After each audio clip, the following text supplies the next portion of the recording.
Yo, what's up, YouTube? This is your boy Alex. I'm back, and I'm gonna put the first episode of this on my sports channel, and then I'm gonna actually make an actual YouTube channel that is just devoted and dedicated to boxing, wrestling, and martial arts. Now, I know you guys have probably been shaking your head like, what took me such a long, long time to get to boxing? And I'm here. This is the first episode. Yes, this is the first episode of Boxing What If. On this new original boxing series, it will contain 10 episodes a season.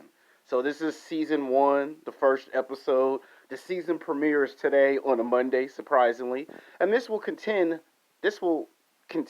10 episodes where we talk about heavyweights, welterweights, middleweights, light heavyweights, and the boxing division from past, present, and future. Today's episode is a what if of boxing of two of the biggest and brightest stars of their era. Both fighters came in the 1980s. Both fighters had their rise to fame in the 80s. And both these fighters had their falls and their demises in boxing in the 90s. And by the 2000s, both these fighters became a shell of each other, and neither one of them were able to return to that past glory that they once had. One being a 3 time heavyweight champion, the other only winning one championship in hopes to do the same exact goal.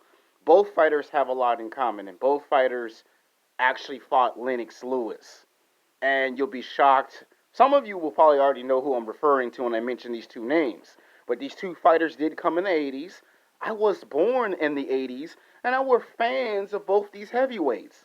I wasn't just a huge fan of Evander Holyfield and Lennox Lewis.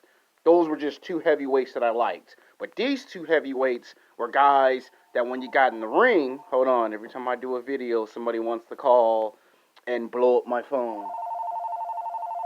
Hold on, people, hold on. Hello? Good morning, how are you?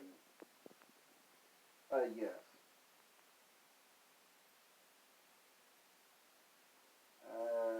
Not today. I got a bed coming to the house, and I don't know what time they're gonna come. All right. Thank you. Sorry about that. That was my job calling me. Like I told you in my other YouTube videos, they love to call unannounced and unattended. I don't want my days off to go to work. Worked all last week. Like I was saying, back to the video appreciation. I apologize. These two heavyweights. I liked them because they always knocked people out. Iron Mike Tyson versus Tommy the Duke Morrison. Now, these two fighters are synonymous with boxing in the heavyweight division. Mike Tyson, born and raised in Catskill, New York. We all know the story of Mike Tyson, or at least most of us do. And we all know there's the Oklahoma born Tommy Morrison. Both fighters came from nothing, and both fighters rise to fame and fortune in a blink of an eye. These were supposed to be the two premier heavyweights of the 1980s and 90s that was supposed to lead us into the 2000s, which we know it didn't happen. But my point is, these two guys had a lot of common. Mike Tyson started off boxing at the age of 17 or 18 years old. Mike Tyson was just a kid doing boxing. Now, his mother, got sick and passed away. He had to go to like at least 4 or 5 foster homes. His sister had to work 2 jobs. And every now and then on the weekends, he could see his sister because his sister had 2 jobs. His sister did graduate from high school and college and got 2 jobs, but he had to go to 4 or 5 different foster homes. And one of these foster homes that Mike Tyson got sent to was where he got to meet a very special man. He got to meet boxing legend. I think his name is Jake LaMotta or Costamata. I know someone's going to correct me on that. It's okay if you correct me. It's been a while since I know my boxing history. That this became his boxing trainer. Now, he had another boxing trainer named Teddy Atlas, but Mike Tyson couldn't keep his hands to himself, which we know later that would be a big theme in his boxing career, and ultimately that's what destroyed Mike Tyson. This strong, powerful urge for sex. In my opinion, that's what actually ruined his whole boxing career. The guy could have gone to greatness if he had just left these women alone and focused on his boxing career, and then when he retired from boxing, then focus on all the women. It's the same thing that got me in trouble in high school. Not to the same level as Mike Tyson, but you get where I'm coming from. But the thing is, Mike Tyson went to the boxing gym. And as they said for Mike Tyson, our goal is for Mike Tyson to go to the gym, to the ring, to the ring, to the gym, back to the ring, back to the gym, back to the gym, back to the ring. That was the old saying for Mike Tyson to keep him out of what? Trouble. And Mike Tyson, from out of nowhere, went to the Olympics. Now he fought Riddick Bowe in the Olympics. Just to let you know, he fought. He was there in that 1984 class of the Olympic boxing team. It was Evander Holyfield, it was Lennox Lewis, it was Riddick Bowe, Razor Riddick. There were a whole bunch of guys on that team that did boxing. And hold on, I don't know. Like I said, people call and they like to interrupt the video appreciation. So I apologize. The first time it was my job calling. The second time is some moron who likes to call, and it's like, we don't want you calling early in the morning. People love to do this because it's Monday, it's morning, it's the beginning of the day, and it messes up the video appreciation, so I apologize. In the next video, you won't be getting no phone calls and interruptions and nonsense. So like I was saying, Mike Tyson was in that class. Periodic Whittaker was in that weight class. Yeah, there was a lot of guys in that 1984 class. I think Sugar Ray Leonard tried to pop up on that 1984 class, but he was too young, and they told him, come back in 3 years. So it wasn't until 1986 or 87 that Sugar Ray Leonard popped up in that class. But by then he was already boxing because he tried for the 1976 Olympic class. So it might be 1984 or 1985 boxing class that Sugar Ray Leonard popped up in that picture. They were all young kids at that time. So, yeah, I'm giving you guys some boxing history. Tyson did try for the Olympics and he lost. And 1985 was his debut in boxing. And when Tyson came out, you could not go get nothing to eat. You could not get nothing to drink. When you saw Mike Tyson fight, you went to go to the restroom, you came back, fight was over. Tyson knocked somebody out in the first round of his debut. That's how fast he punched, that's how hard he hit. You didn't get a chance to even get into your defense, your offense. You got knocked out by Mike Tyson. And he wouldn't do this in one fight. This would be like in 20 fights, he would knock people out. At that time, he had a perfect record, 20 wins with no losses, 20 knockouts, 20 fights. And then finally in 1986, his boxing trainer had died of pneumonia, which kind of hurted Mike Tyson. It heartbroken him because this was like his father figure. This was someone that he respected. This is someone he looked up to and revered. He'd do anything this man told him. Customata made Mike Tyson into a scientific boxing fighter. And Mike Tyson wasn't just looking for punching and knocking you out. Not yet. That would change much later in his boxing career. So in 1986, Mike Tyson won the IBF Heavyweight Championship belt. Either the IBF or the WBA. He won one of those in 1986 and became the heavyweight champion. By 1987 and 1988, Mike Tyson was undefeated as a heavyweight champion. Then Tyson finally got the championship fight that he was looking for. He would soon fight Michael Spinks, who at that time was the undisputed heavyweight champion of the world. And Mike Tyson had one of the greatest knockouts in boxing history. To this day, there has never been a boxer in the heavyweight division before Mike Tyson and after Mike Tyson that knocked Michael Spinks out in 91 seconds. This fight was so short. Just imagine, it took you 7 months to see this fight, right? You had to pay almost $1,000 a seat. You finally get into the boxing arena. You waited 3 hours for the main event, and when it finally comes, it's champion versus champion in the heavyweight division. And what you see at the start of the bell of the first round, Tyson knocks out Michael Spinks in 91 seconds, and all of a sudden, what do you see Mike Tyson with? Three championship belts, either 2 or 3 championship belts to become the reigning undisputed heavyweight champion of the world. And then he goes on and he fights other fighters. There's James Tillman. Then he takes on Tony Tucker and beats him in the submission. Then he has this one fight that lasted 6 rounds.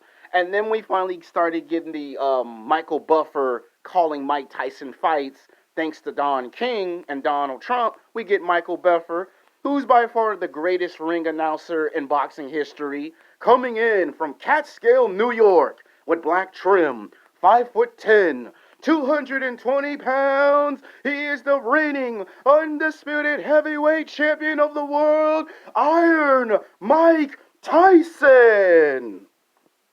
Yeah, I watched boxing when I was a kid, and I liked it the way Michael Buffer would announce the fighters.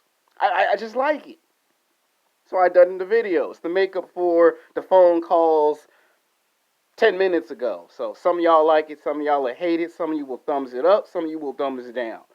Some of you will say it's a good impression, some of you will say I'm way off key, but either way I had to do it in the video. That's when Michael Buffer started coming in the boxing and started becoming the voice of announcing these fights. And of course, you know how he says, "Are you ready?" I said, "Are you ready? Let's get ready to rumble!" I liked it as a kid. Tyson fought Larry Holmes, beat Larry Holmes. And then Tyson had the fight that nobody thought would ever happen. He was supposed to fight Evander Holyfield. Fight never got made.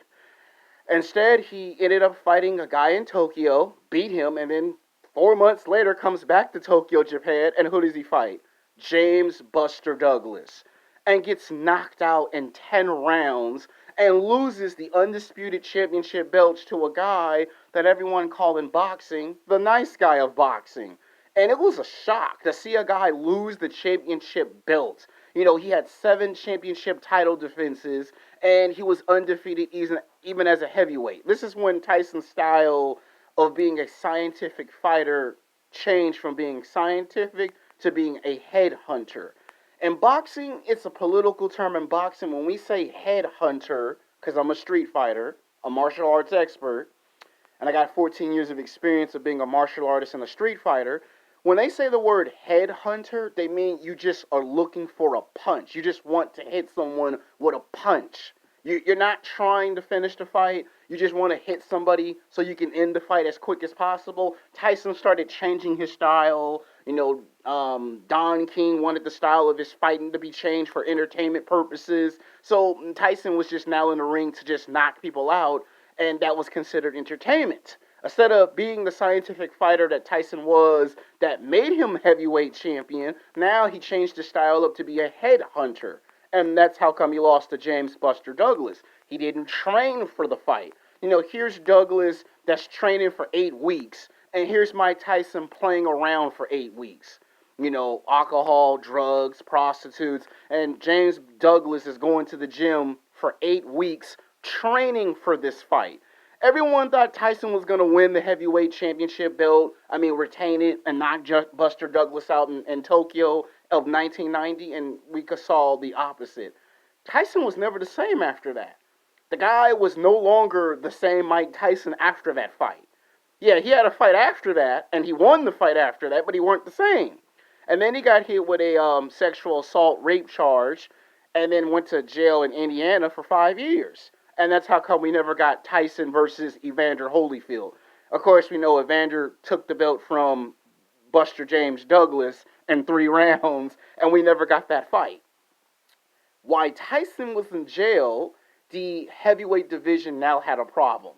They now had no superstar in the heavyweight division that could kind of get people to watch heavyweight fights. Lennox Lewis had came into the fold, but no one accepted Lennox Lewis yet. Lennox won a championship belt, And, they wanted to see Lennox Lewis versus Riddick Bowe. And you should know by now, Riddick Bowe was a coward because he threw the WBC belt, into the trash can. And as he liked to say, and I quote, if Lennox Lewis wants to be the WBC heavyweight champion of the world, he has to get the belt out of the trash can, and we can call Lennox Lewis the garbage man for taking the belt out of the trash can. And I agree with Lennox Lewis. That's like a bitch move. That's like a coward. You mean to tell me you could not fight Lennox Lewis man to man, face to face in the ring, so you could go on live television like a coward, like a punk, and throw the belt in the trash can because you don't want to fight Lennox Lewis? So we couldn't get that fight. We couldn't even get. So instead, when they slapped Riddick Bowe with $1,000 fine, because he did get $1,000 fine, the only fight we could get was Lennox Lewis. Lennox Lewis fought Michael Stokes, who knocked Lennox Lewis out in the first fight. So you could see where that problem came for Lennox Lewis. He wasn't going to become the star yet of the heavyweight division. And then we had to have a trilogy, which was Riddick Bowe versus Evander Holyfield, because we had no Mike Tyson. We had a superstar, and he had to go to jail for 5 years. At that same time, finally in 1988, there was another heavyweight looking to make a name for himself. Born and raised in Oklahoma, Tommy Morrison. Started boxing at the age of 13, 14 years old. He was told by his boxing trainer that if he wanted to be serious, he needed to graduate high school. So he graduated high school. He got on the boxing team. He didn't want to go to college. Right from the beginning, his dream was to be a heavyweight champion of the world. And he was told by the people of Oklahoma, it'll never happen. You'll never do it. And he started boxing right away in 1988. As soon as he got in the ring, he knocked somebody out, I think in the third or in the fourth round. They were knocked out. And then right away you could tell at 5'11", close to 6 feet tall, 230 pounds with a muscular build, this American bred boy, you could see right away that Tommy Morrison was going to become our next big superstar. And it wasn't until 1989 that he actually had a fight with Razor Reddick. He beat him. He beat all the same people that Tyson fought in the same fashion. All his fights, they ended with big knockouts. Here was the difference between the way Tommy Morrison knocked out his boxing victims and the way Tyson did it. When Tyson knocked you out, Tyson had this look on his face like, mother, do you know who I am? When Tommy Morrison knocked you out, you kind of had to hear this grr when he punched your ass. That's the difference. By 1990, Tommy Morrison did fight in a heavyweight championship fight and lost his first championship fight because he had never been in the ring before. And it wasn't until 91 that he became a contender. And again, he was just beating people. Like he literally was just beating people. And then finally in 1992, he again were just beating people. And then finally he got the championship title shot that he had been logging for. Finally in 93 or in 94, at the age of 26 years old, going on 27 in his prime, he finally had a chance to face a George Foreman who came out of retirement. George Foreman, who knocked out Michael Moore, who was heavyweight champion and was going to become our boxing star because he beat Evander Holyfield. And Evander Holyfield had a rematch with Riddick Bowe, and Riddick Bowe had lost the championship belt, and somehow, some way, Michael Moore got one of the belts, and then someone else had one of the belts, and George Foreman knocked out Michael Moore, which took like 10 rounds for this fight to happen. It took 10 rounds to knock out Michael Moore, but he did. And George Foreman won the championship belt, which was the IBF. And Tommy Morrison would fight George Foreman in that first championship. Like, George Foreman had like at least 3 championship title defenses. So in this fourth one, guess what happened? You saw Tommy Morrison beat George Foreman. So Tommy finally had a championship belt, and he managed to win at least 2 or 3 championship title defenses as we moved to the 1990s. It was like 95, and we had Evander Holyfield versus Riddick Bowe 3. Riddick Bowe beat Evander Holyfield twice, so they kind of had the idea maybe we could do Tommy Morrison versus Riddick Bowe. Like, it would be a nice warm-up So when Tyson gets out of jail, Tyson would do his thing. Finally, Tyson came into the fold, and Tyson ended up getting out of jail. He beat Frank Bruno, took the WBC belt from Frank Bruno. Now Tyson had a championship belt. Tommy Morrison had a championship belt. And then we were gonna finally see both these fighters get it on. And then finally, Tommy Morrison lost the championship belt, got knocked out, and then he got diagnosed with HIV in '96, and he couldn't box no more. And you could see the disappointments. Hold on, people.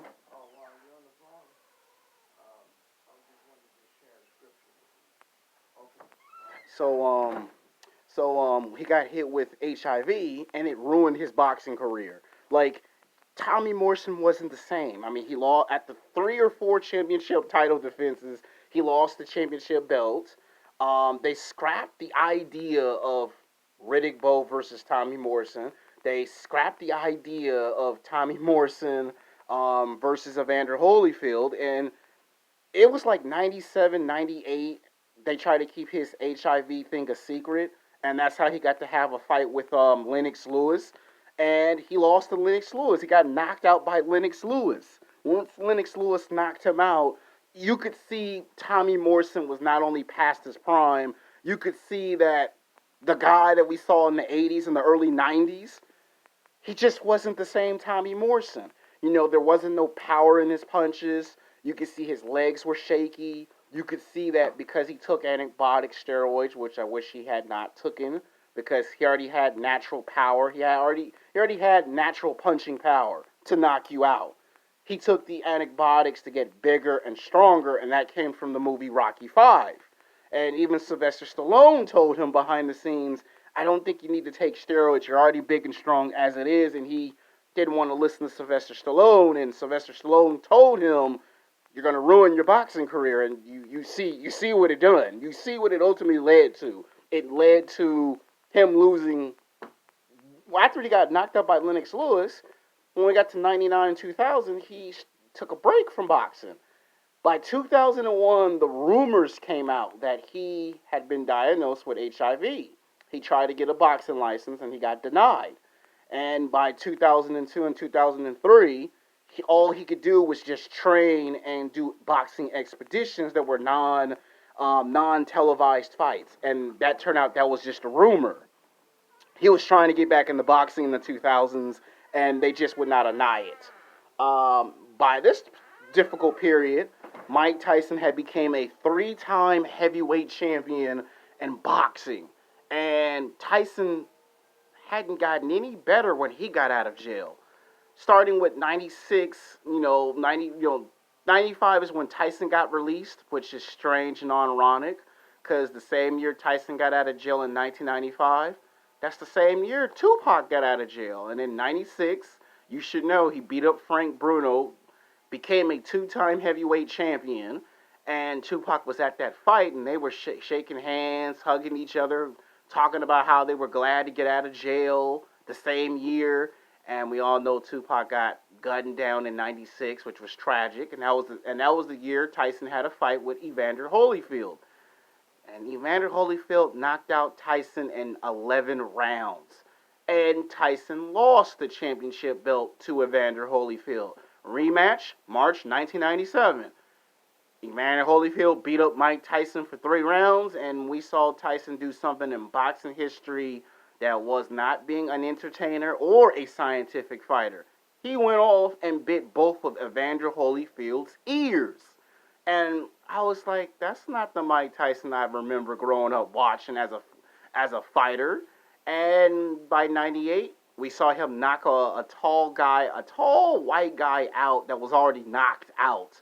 Then he had a fight with Andrew Galata in 1999, which Tyson won by disqualification because the guy was on drugs in the boxing fight, and the guy would do weird, strange things in the ring, and Tyson would complain to the referee that the guy was doing weird things in the ring, and had to stop the fight because he didn't even realize they were fighting.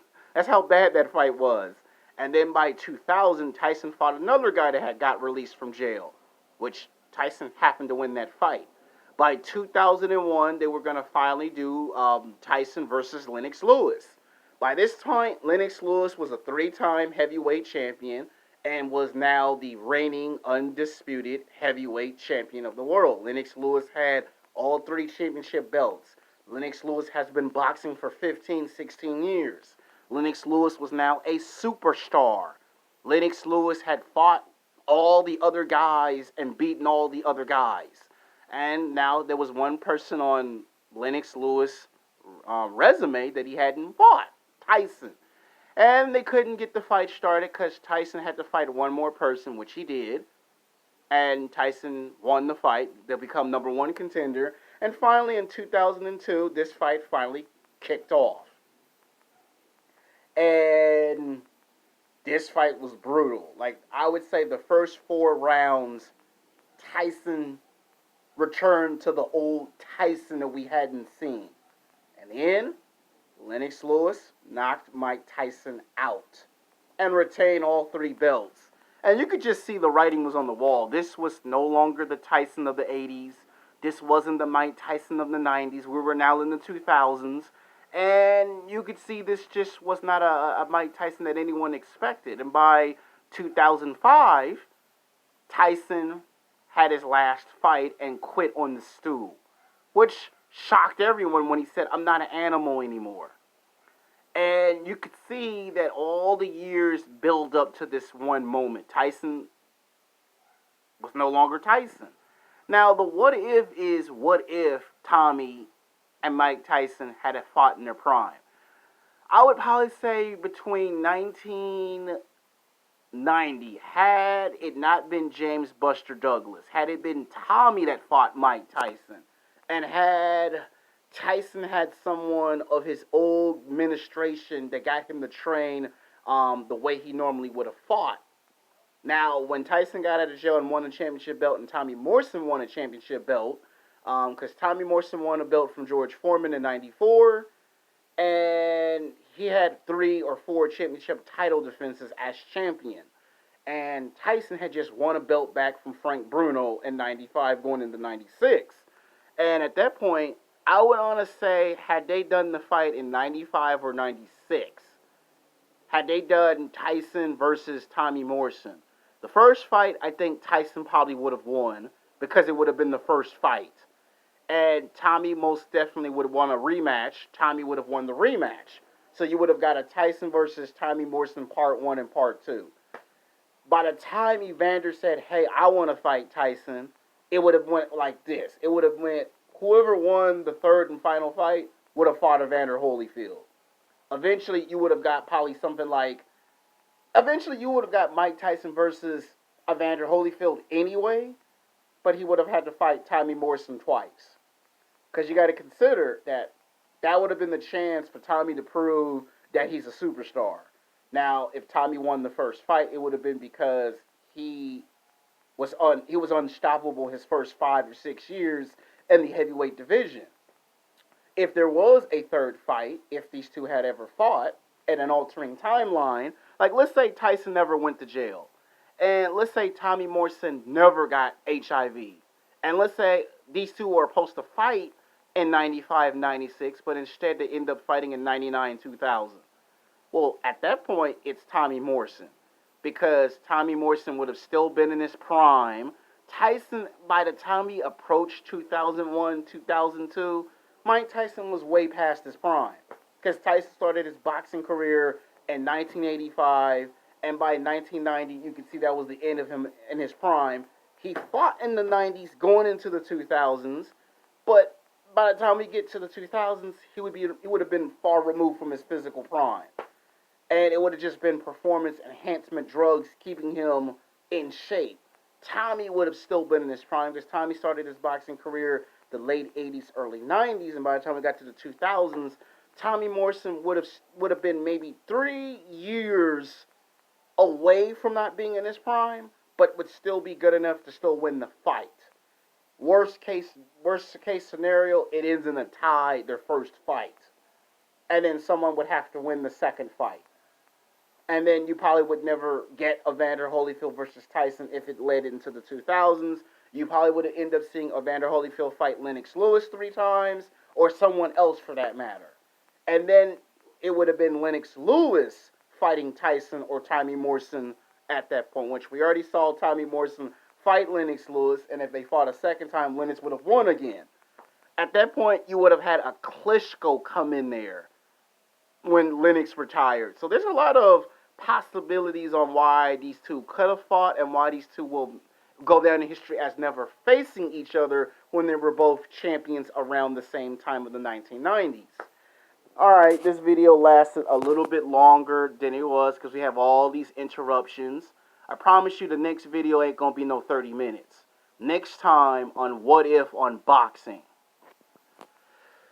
From Baltimore, he is the 3-time welterweight middleweight champion of the world, Sugar Ray Leonard versus Floyd Money Mayweather.